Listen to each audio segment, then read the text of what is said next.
Stand clear. 100% Wild Podcast. So for all you listeners, Hello, and welcome to definitely not your favorite outdoor podcast.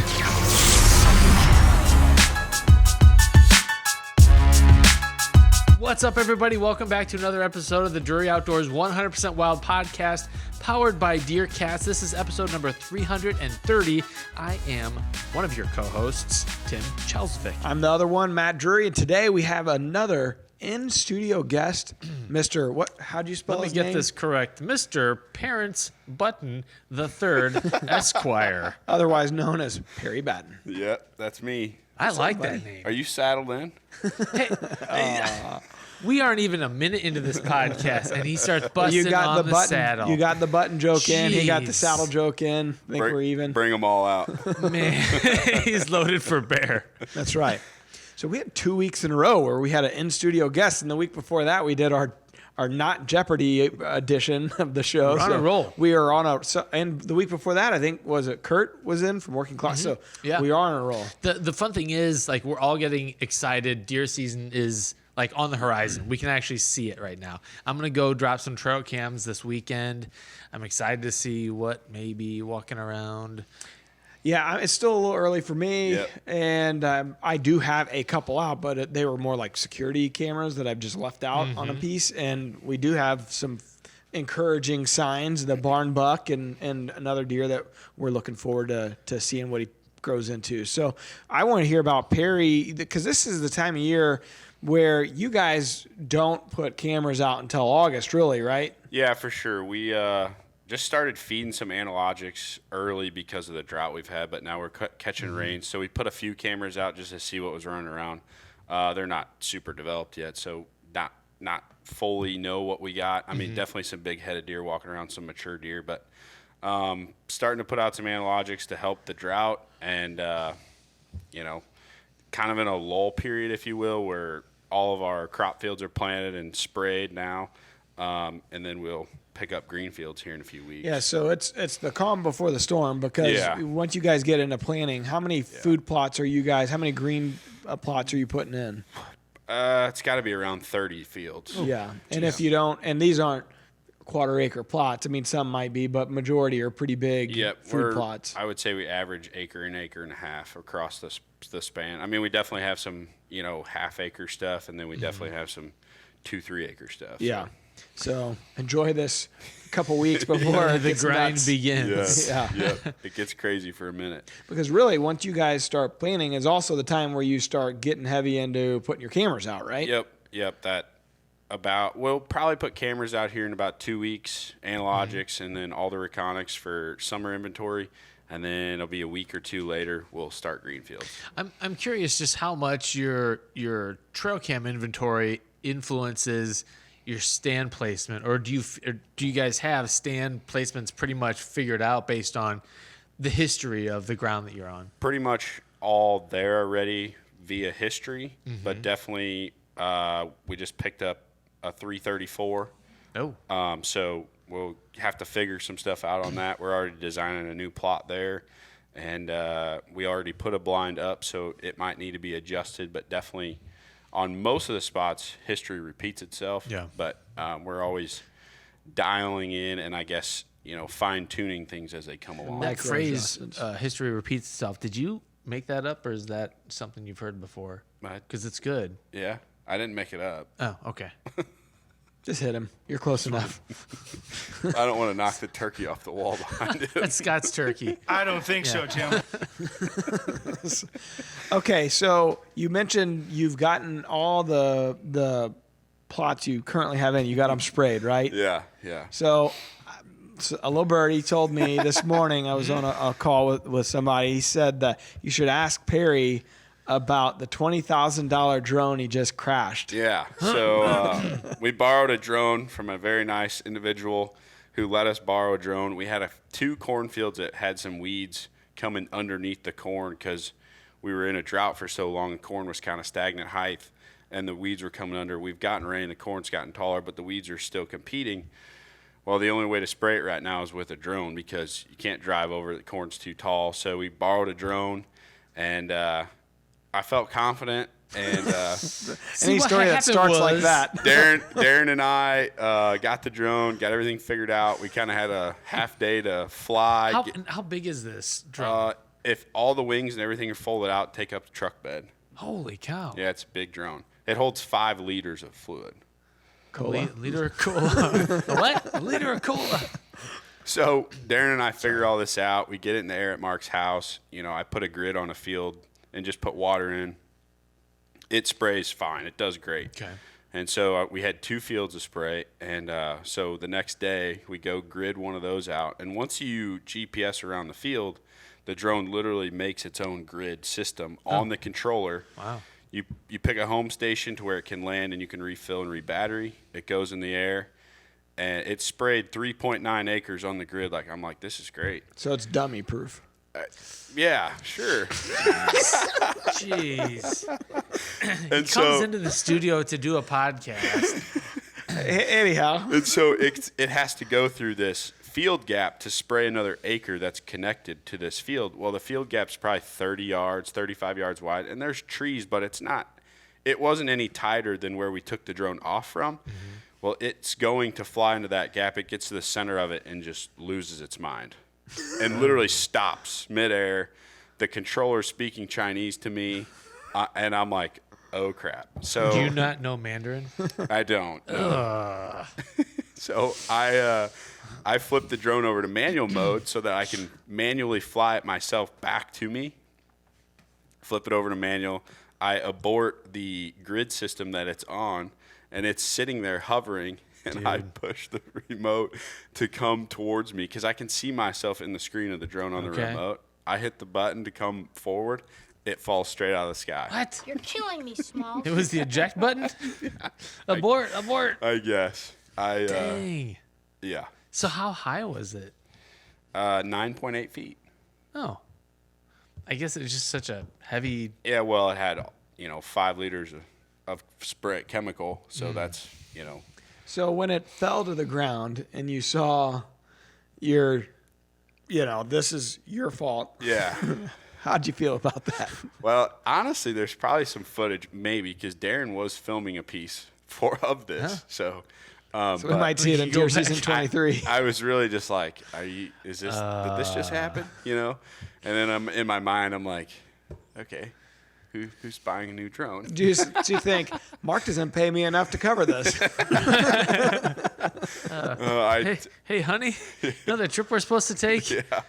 So Darren and I loaded up in the truck and assessed the damage, talked to Mark. He was, hey, stuff happens. Yeah. It's not, I'm not going to go purposely try and crash the drone. Obviously. Right, yeah. So, And what else is he going to say to you to make you feel like... yeah, no. I mean, these guys have turned tractors over. And, Yeah. I mean, shit happens when you're doing real work and Yeah. you're Did you on make the that farm. one up? And I did.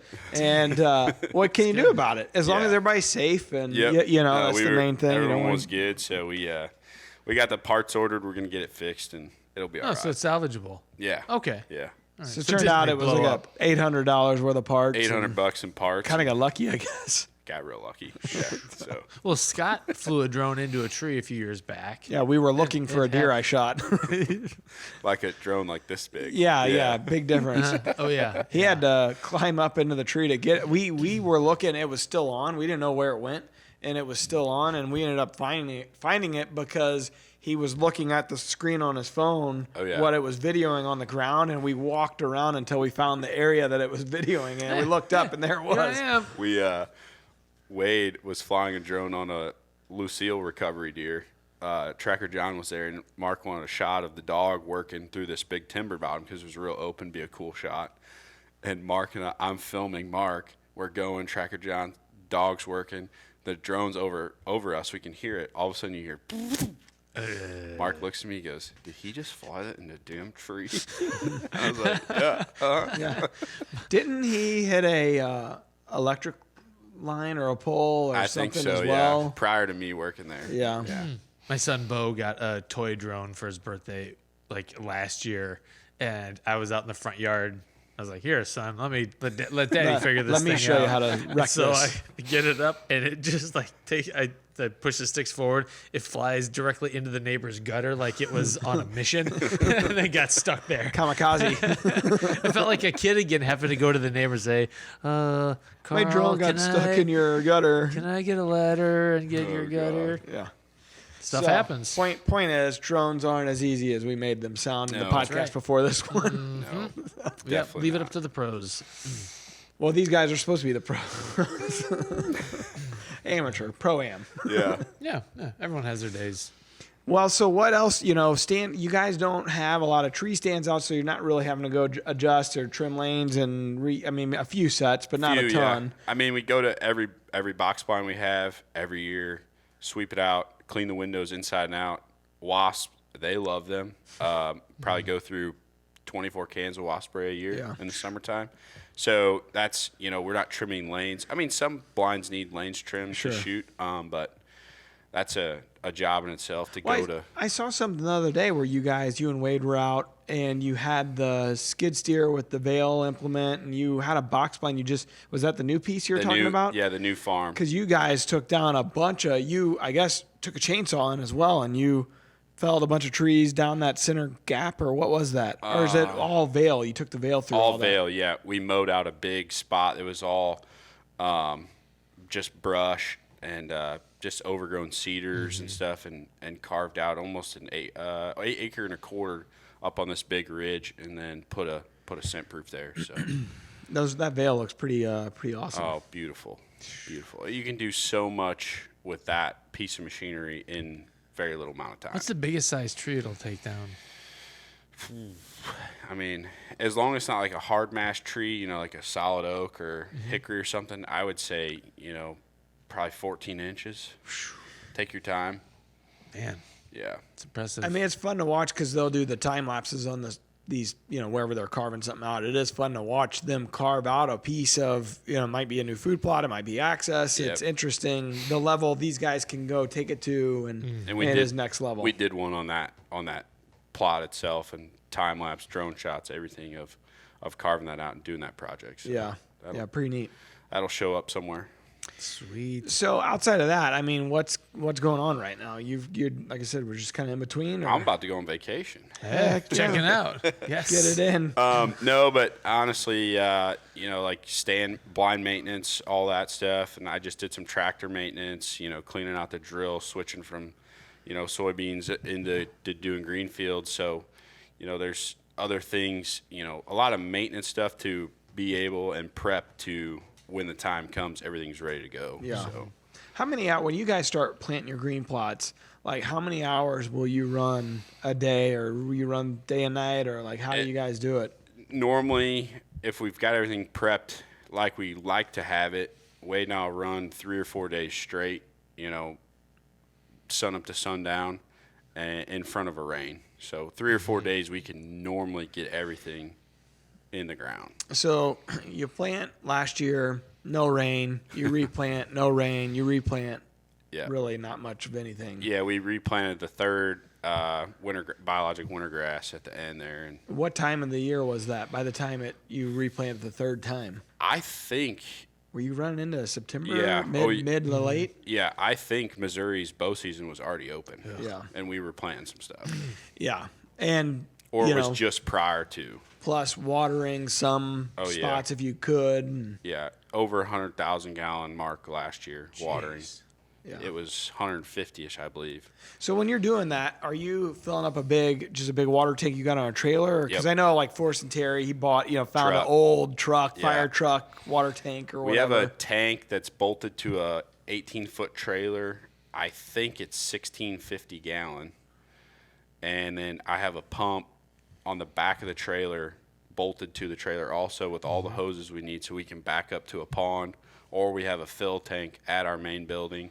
We can go to either or, fill, and then go to whatever plot. How long does it take to fill? About an hour. Yeah. Or it's about an hour process, so 30 to fill and then 30 to put it on a plot. Yeah. So about eight to 10 tanks a day you can do. What are you running off the to spray it, to get the pressure to spray it? We just have a 2x4 up in the air, stuck in a spot of the trailer, and then the hose runs up to a nozzle, and then you just flip a lever on the pump itself. So this is gravity?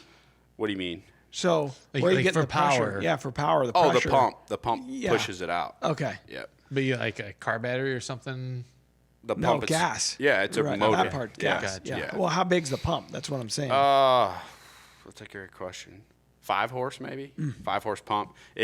We have it set up to where it sucks in water or can press out water. Gotcha. So, Yep. Something we should mention that I'm sure you guys are using now is that you can share.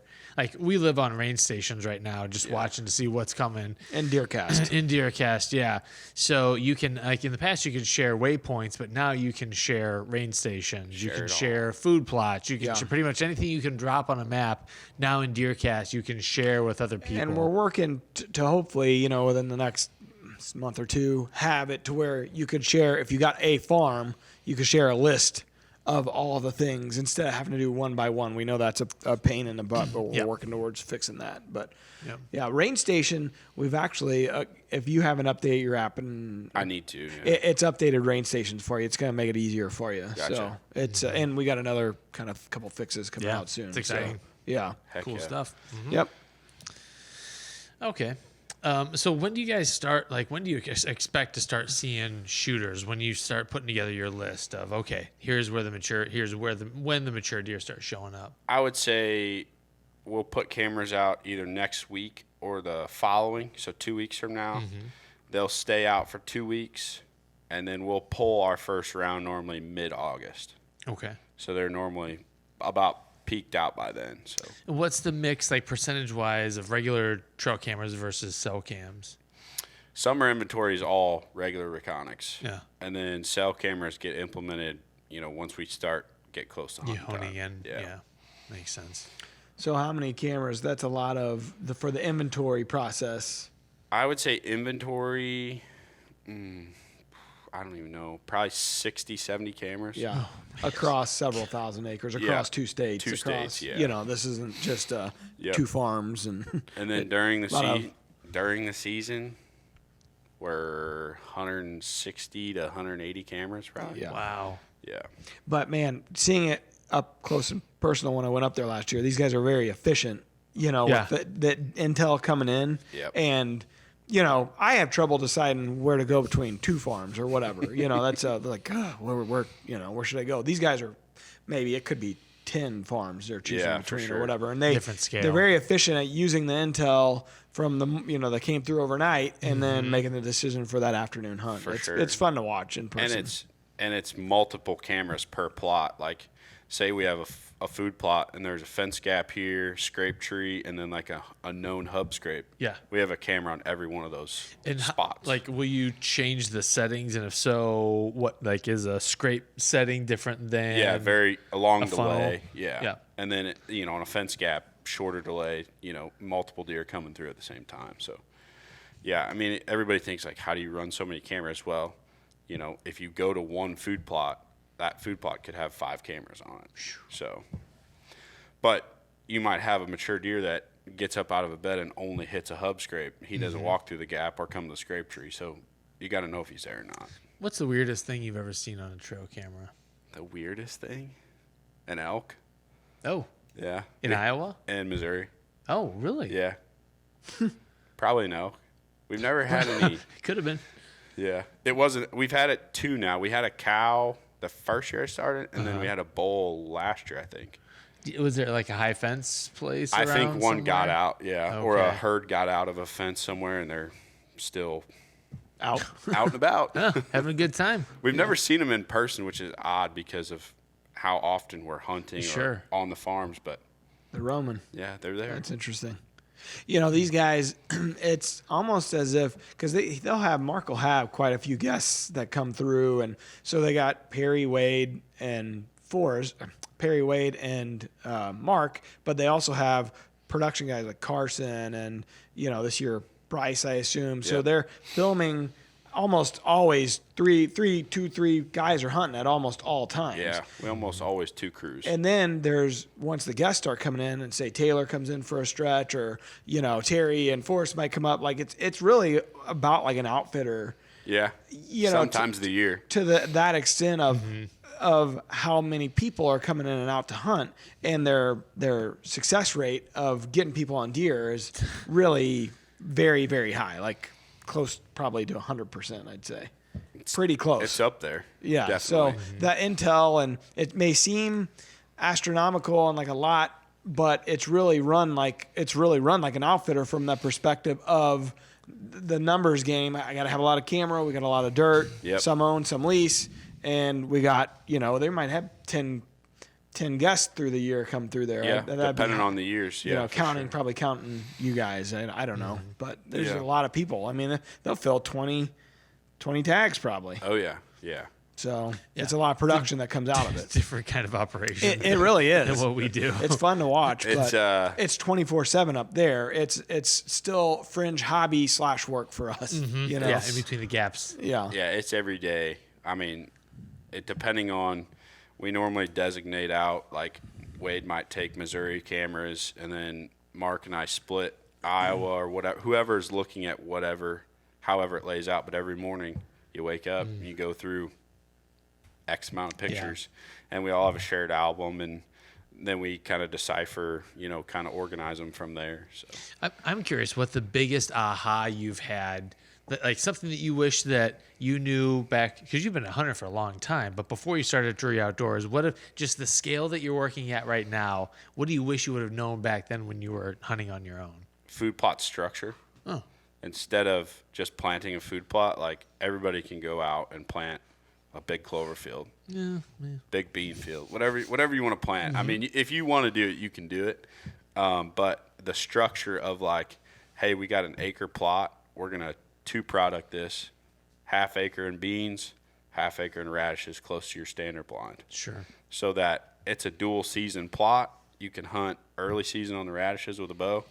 Late season, you can hunt on those beans with a gun, with a rifle. Makes sense. Like, when I first learned that up there, I was like, why didn't I know this 20 years ago? Yeah. Well, it's it seems like a simple formula, but if you don't have equipment and there's a lot that goes into it, these guys, it's a job. Yep.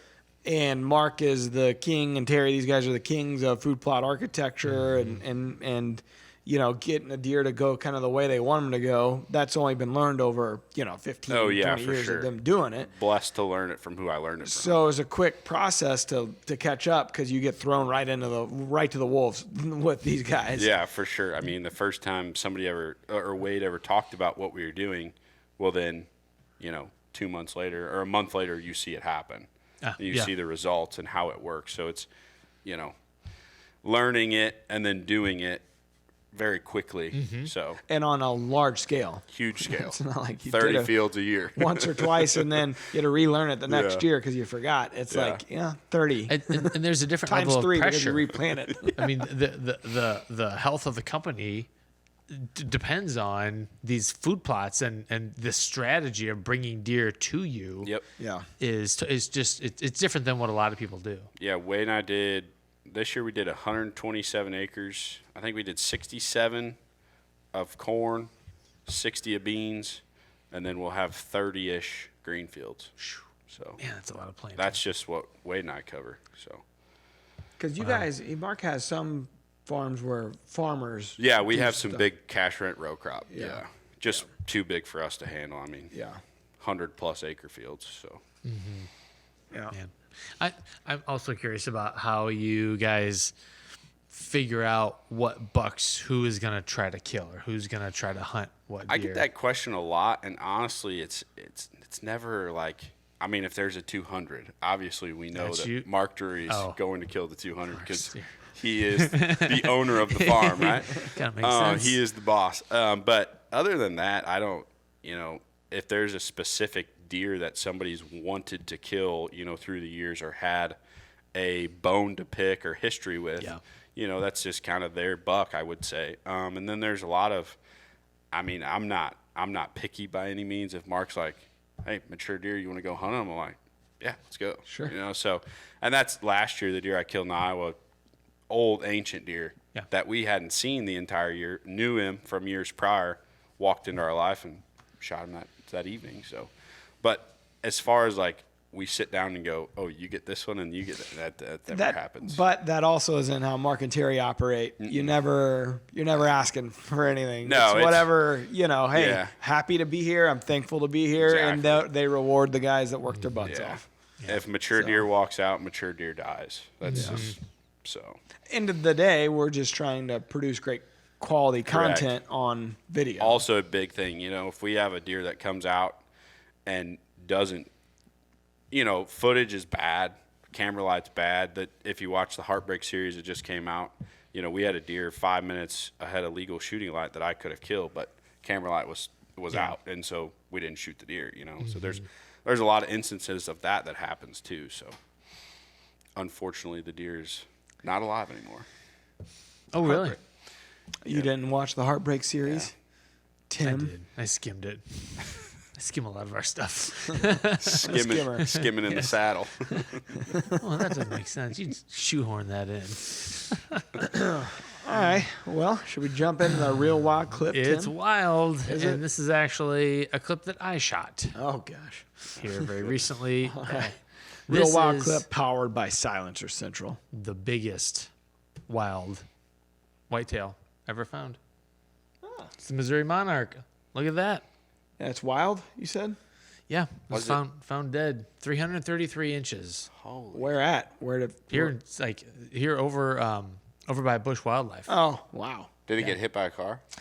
They said that they think he died of natural causes. He had no wounds on him. I mean, he looks like a pin deer. I think that's, if you're listening to this, not watching it, he's got He does. stuff everywhere. Yep. Actually, St. Louis County. Somewhere in St. Louis County. St. Louis County, you hear guys like down in Chesterfield Valley and places out there, but like Giants. giant deer. Yeah. There's some good ground, and there's a lot like this was back. Oh gosh, I want to say the early I would '80s. say it had to be in the 80s. Yeah. But yeah, a lot of great. Where's that habitat. mount at? Powder Valley Nature Center Gotcha. here in St. Louis. Yeah, pretty cool. It's amazing to be that close to a 81. 1981. To see it like that deer lived in the wild. We talked about this. I mean, hey, you would love to shoot a big giant deer, but it's so odd looking. It looks like one of those things you put for fish habitat into the Oh pond. yeah, like a fish bed or crib. Like, it's so odd looking. I mean, it's I don't know. To me, whenever I see a deer like that, I always I transpose it into the woods. Like I'm in a You'd shit tree your stand, pants. and I'm thinking like, what would I do? I just Fall out of your saddle. Yeah, die a little bit, poop my saddle. That's why you have a backup saddle. Oh, God. I think we know Just what would in happen. case. I got diarrhea. Oh no. It would be obviously shocking. you would shoot it 10 times out of 10, but Oh, yeah. it is such a different looking deer. Yeah, Crazy. It definitely has a pin resemblance. Yeah, but like those genetics exist. I mean, they're not going in and actually altering deer genes in those high fence scenarios. It's just that the deer are fed to the point and taken care of to the point where they can express their full potential. And they're being bred, so they're influencing genetics that way. Express their full potential. But, This sounds like a special podcast. Could be. So that was actually found in a conservation area in North County. Oh, so Alan's saying it was found in a conservation area in North County. Okay. Yeah. Big boy. Right by the river. And I'm a big boy. Heck yeah. Stuff like that. Because someone could have killed that deer. Coulda, woulda, and shoulda. died of natural causes. Didn't. Imagine that. Maybe one day. Dang. All right. Well, let's help our buddy out, Jeremy. He's got this week's question of the day. And you can submit a question of the day by clicking the link in the show notes. And if we use it on the air, shoot me a message and we'll send you a podcast hat. All right, so the question of the day is proudly presented by Tinsing Packs. Go further, hunt longer with Tinsing Packs. So this is from Jeremy Bean No. Johnson? via the Rack Pack. He says, where can I watch the new Drury Outdoors TV shows? That's right. So TV shows just started airing here in the last few weeks. 13, Critical Mass, and Bowmanus are all new episodes. You could also see Winchester and Drury's Natural Born over in Sportsman's Channel. So you could catch them all on the Outdoor Channel, the 3 new series. But you can watch them if you don't have the Outdoor Channel. They have an app for smart TVs called Friendly. Mm-hmm. That's what I've got. Yeah, a lot of people do. And then I think it's on another app, a streaming service app called Fubo, available there. And then my MOTV, My Outdoor TV, which is owned by Outdoor Channel, Sports Channel, they'll start airing there in October. So all the shows that are airing right now, they'll start there in October. So, yep, a couple different choices. It's funny how different television is these days. When you're having to ask, where do I watch that at? Yeah. As opposed to what channel is that on? Definitely. It's like it's available all kinds of places. How do I get that? Yeah, which is the problem. All right, the Wildlife Word is brought to you by Hunter Specialties, purpose-driven tools for serious hunters. Go to hunterspec.com and see all the tools and accessories to make your hunt successful. I do like just cruising around their website. They've got something for everything. Hunter Specialties? Yeah, even like little tools and accessories that you don't even think you need, but you're like, oh, that'd be That's neat to about have. like how Muddy is. You go over, both owned by the same GSM, but you go to Muddy, you're like, I didn't know they kinda had cool. this or that. Little- Do I need that? yeah. Yeah, maybe I do. A toilet seat for your hitch on your truck. Yes. Some need that more than others. Okay. So what does that mean? You. A lot of people raise their hands. All right. Okay, sebum is an oily secretion that covers a buck's velvet and serves this purpose. Is it A, a lubricant allowing them to slip easily through the underbrush? B, a deterrent to keep birds from landing on the still developing antlers? It's a major problem. C, a pheromone like Axe body spray? Or D, an insect repellent? What do you think, Pear Bear? I would go with D. Same. D. Okay, well, unfortunately, you're both right. All right. D it Nice is. job. D. Insect repellent. As Terry would say, D. Keeping the bugs away. Could you imagine, like, if they didn't have that, how many mosquitoes would They be already have a swarming ton of into them. that? Yeah, It's like, it's ugh. insane to see them in the summertime with their ears just full of ticks. Yeah, it's so gross. It's crazy. All right, from Apple Podcasts, we got a 5-star rating. Thank you very much. From 3 Joni, they said, great episode with Kurt Geyer. Give bear hunting a try. It's a blast. I think he or she was probably referencing the fact that I kept saying I didn't have any interest in doing it. And it's not a knock on, the outfitters or the people that go. A ton of people love bear hunting. I just don't have an interest in it for some reason. I'd love to go and have been invited, but the season in, I believe it's North or South Carolina, is in November. So it's like, not going to work. You're not going to. Now, there are plenty like up, what is it, Saskatchewan? Yeah, they start right early, now, I right? think. Sichuan, I think it's pronounced. Okay. It's a province in China. So I know like those seasons are in right now, aren't they? Probably. I think. Getting close at least. Or no, or those spring seasons I'm thinking of. Well, I Probably mean, spring. a lot of people were leaving for Canadian bear hunts. That's what the working class crew just did. Yeah. Yeah, and I put in for the Missouri bear hunt this fall. Did not get drawed. Maybe. How many tags is there? 40, I think. Got to be a resident. Yeah. You're out. I also did not get drawn for the elk tag. I'd rather have the 2 Iowa tags you get or whatever it is. You're a landowner now, right? Yeah. Whoa, big boy. 4 acres. Woo. And I'm a big boy. Yeah. Check it out.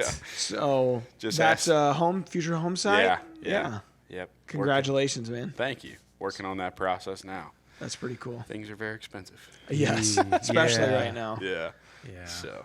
All right. Well, 3 Joni, thank you for the podcast review. We appreciate it. And if you've not rated the podcast yet, please do. It helps us out.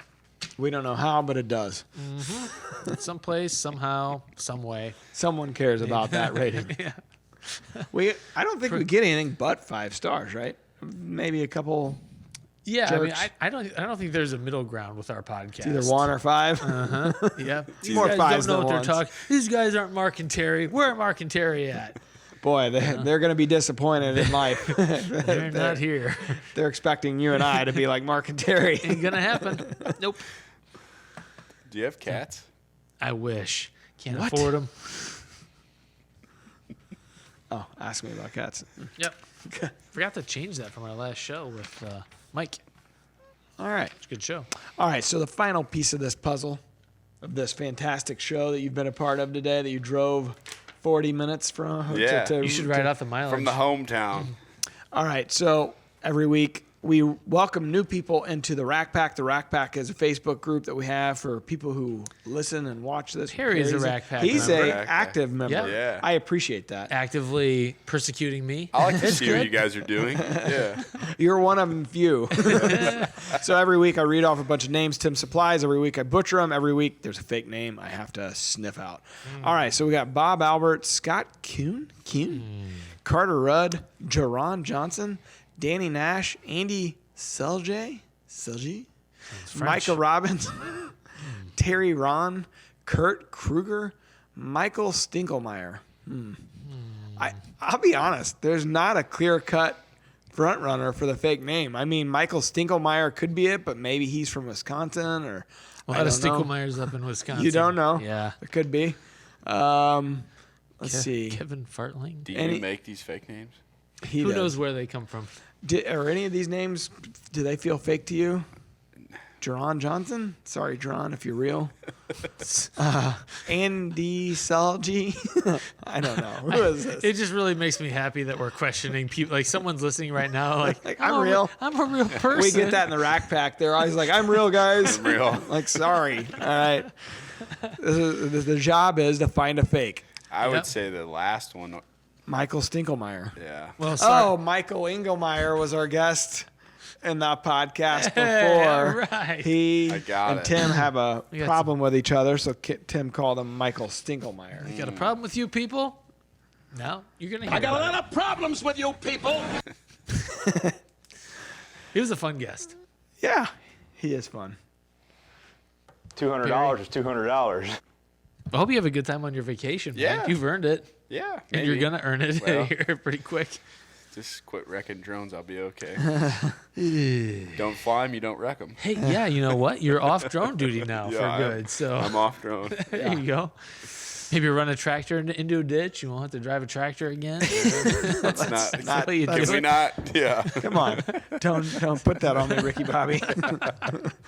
Well, good luck this fall. You guys, I'm sure, are going to be in for a great season. Hopefully EHC doesn't hit, but you got some timely rains. I know a lot of people in the Midwest just got some timely rains in the last few weeks here. It's raining right now in Iowa, so Good. Sweet. we're This is the time of year they are checking out the radar, DeerCast, the rain Oh, stations. So. every day I wake up. Yeah. Yeah. For about 3 weeks, it said 0, and I was like, Yeah, oh, God. brutal. So, Tough. Well, good luck this fall. Be safe, and hopefully y'all Same to have you. the best season of your Did lives. you draw Iowa again? No, it's took 5 years the last 5 time, more. so disappointing ending. So I'm gonna wait another 5. Never mind. 5-year timeout. Put in for a public land hunt here in Missouri. Where at? See if I get it. Not gonna say right offhand. Yeah, I okay. did draw Kansas. the draw is still open. Hey, where were you catching smallmouth in Illinois? LaSalle County, northern LaSalle County. Okay. Yeah. You're originally from Illinois, right? Yep, Waterloo, Illinois, born and raised, which is only 45 minutes from here. So. Yeah. Yep. Good deal. I know the area. Yeah, I miss it. All right. Well, we appreciate you coming in, man. Good luck this fall. Same to you guys. That's it. Thank we you. need it. Parents, Battin, the The third. Esquire. All right. Till next time. Peace out. DeerCast is now supercharged with maps. Get ahead of your game with killer new features like live Doppler radar, wind check out to 5 days, virtual rain gauges, GPS path tracking, and more. Plus, get our 14-day revolutionary DeerCast prediction and access to DeerCast Track. Prep, predict, and pursue with DeerCast. We're adding new videos every week, so make sure to click that subscribe button and check out all of our amazing content. This episode of DoD TV is brought to you by DeerCast. Prep, predict, and pursue your target buck.